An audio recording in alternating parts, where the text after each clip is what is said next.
That is Époisses.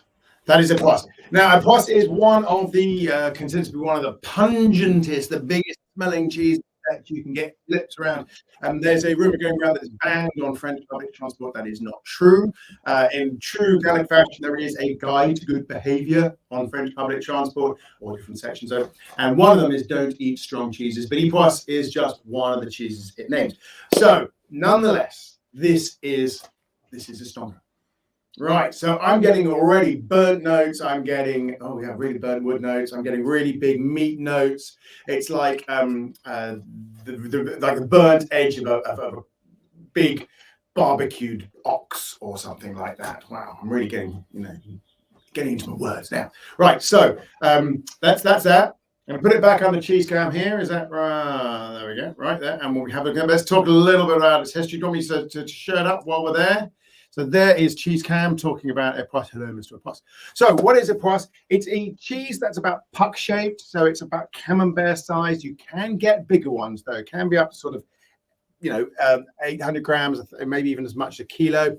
It's very sticky, tacky on the outside. And the rind, particularly the mature ones, breaks up really easy. It doesn't have the same structure as a mold rind. Now, the shape is, as I say, 10 centimeters. It does not support its own weight very often. Now, we're going to get this one out in a second and we'll have a look at that because I think this one is going to be one that breaks up. And if you look at the pictures on the website, you will see those images of it's like a water balloon that's just split.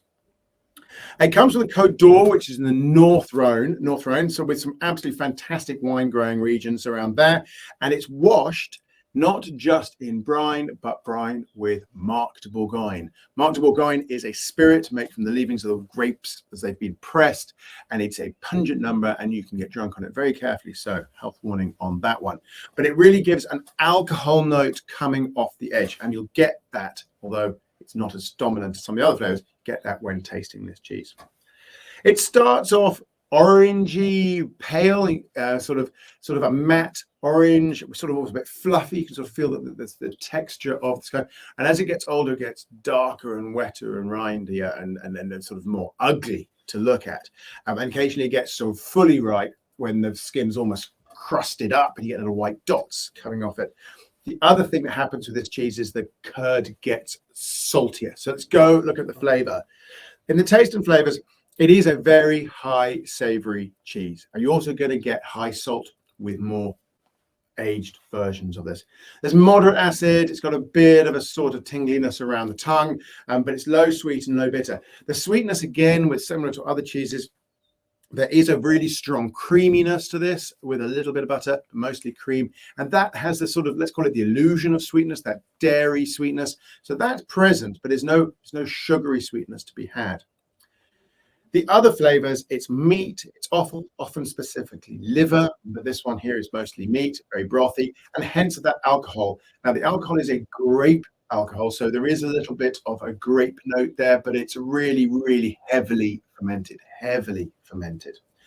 With some of these cheeses, you're going to get lots of farmyard notes, really pungent, maybe cow notes, and that's up to you as to whether you want that or not. Most people who like this cheese move away from that, want to focus on that big meaty flavors. Farmyard often turns up in the more, let's what do we say, sort of the fermier, the small production cheeses of this type.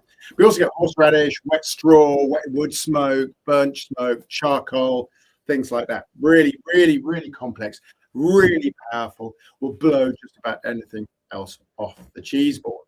Right, let's get in there and have a look. I think we can just put me on a solo there. Huh? All right, are we ready? Okay. Ooh. You can focus. Let's get ready.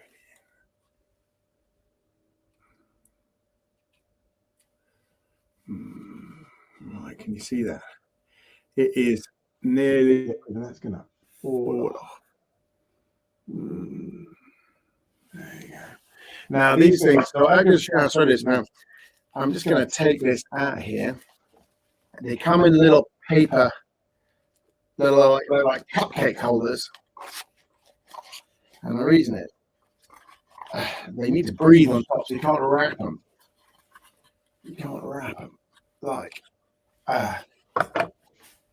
a camembert. You see that sort of cupcake effect? Right. And if I try and take it off, what happens is the cheese just sort of comes with it and begins to sort of flop and yes, it's very action. So let's see if we can break it open. Whoa. There you go. Right. Oh, dropped a bit. There you go. On the cheese board. Right. Excuse me while I'm just going to nip down here and see if we can get this bit of cheese cam up.